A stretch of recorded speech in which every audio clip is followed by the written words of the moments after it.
চরিত্রটির নাম হচ্ছে মেহেরিন। তো নামটি খুব মিষ্টি এবং এর পাশাপাশি আমার মনে হয় ভাই আমাকে বলছিল পায়েল তোমার টোলের জন্য আমি নিয়েছি। মাত্র আজান দিল, একটু আগে সবাইকে দেখতে পাচ্ছিলাম, এখন কাউকে দেখতে পাচ্ছি না, কারণ আমি চোখে দেখি না, খুব কম দেখি চোখে।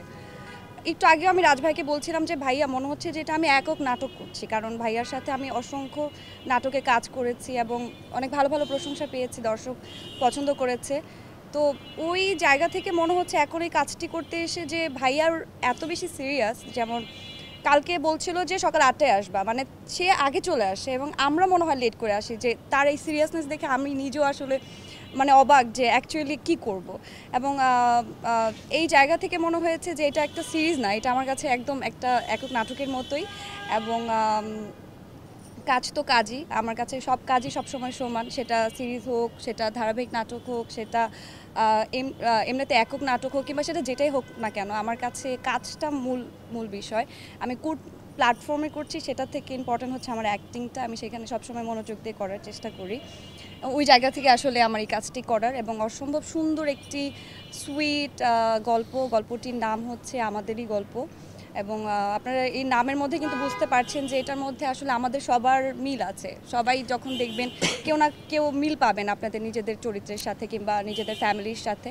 সো এখানে আমার চরিত্রটি আই থিঙ্ক যে মানুষের পছন্দ হবে। আমি চেষ্টা করছি যে আমার জায়গা থেকে আমার বেস্ট ট্রাইটা করার। ভাইয়া যেভাবে বলছে, রাজভাই এখানে আছে এবং আমার সাথে আছেন অনেক গুণী অভিনেতা অভিনেত্রীরা আছেন, তারা আমার থেকে অনেক শ্রদ্ধেয় এবং সিনিয়র, এবং আমি চেষ্টা করছি আসলে ভালোভাবে করার। এবং আমার চরিত্রটির নাম হচ্ছে মেহেরিন। তো নামটি খুব মিষ্টি এবং এর পাশাপাশি আমার মনে হয় ভাই আমাকে বলছিল পায়েল তোমার টোলের জন্য আমি নিয়েছি। সো হোপফুলি দর্শক পছন্দ করবে এবং দেখা যাক, না আসুক, তারপরে দেখা যাক কি হয়। আর এটা দর্শক জানে আসলে, না এটা আমি বলবো না, এটা দর্শক জানে, যদিও ভাবি আমি। তো লেটস সি দর্শক কীভাবে না এটা। আমি মানে নর্মালি কি হয়, একটা শুটিং সেটে গেলে অনেক সময় হয় যে কতক্ষণে বাসায় যাব, কতক্ষণে শুটিংটা শেষ হবে, কিংবা প্যারা লাগতেছে এটার পর আরেকটা সিন। কিন্তু এখানে আমার মনে হচ্ছে ভাইয়া এটা না এটা করবো না এটা করবো, মানে ভালো লাগে, মানে অনেক ফ্যামিলি এনভায়রনমেন্টে কাজ করা হয়। এটা ভাইয়ার একটা বড় গুণ। আর ভাইয়া অনেক থাকে না, অনেক মজা করে কাজ করে, মানে ফিল হয় না যে সেই স্ক্রিপ্ট ধরাই দেয় না যে এইটাই করো।